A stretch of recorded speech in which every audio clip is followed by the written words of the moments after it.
Right, in this brief tutorial I'm going to go through just attaching a simple basic button.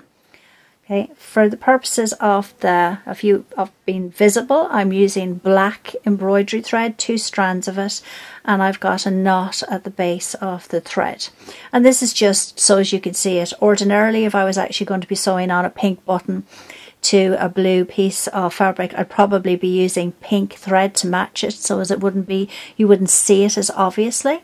Right, and I'm also going to be attaching a 4-hold button. Now these come in 4 or 2, but for this case I'm going to be doing it in 4. Right, so you position the button where you want it to actually be, with a knot at the base of the thread, work a stitch. So you poke through the material, coming through one of the holes of the button. Okay, and you pull tight, making sure that that knot is securely in place.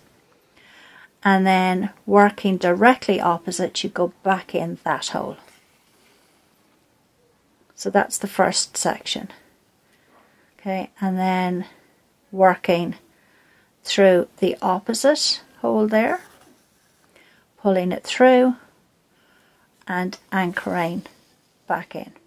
Okay, so that's your first set of stitches.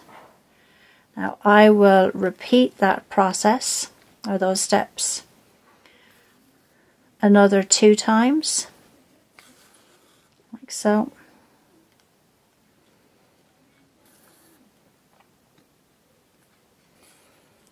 There we go, to make sure that the button is securely in place.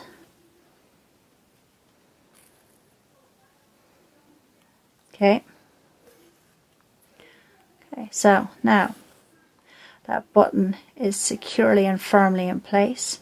Now to finish turning it around, what I'll do now is in between those stitches I'll work a few back stitches just to finish off. So this is just to finish. Yeah. Okay, and then snipping off the thread, and your button is firmly in place.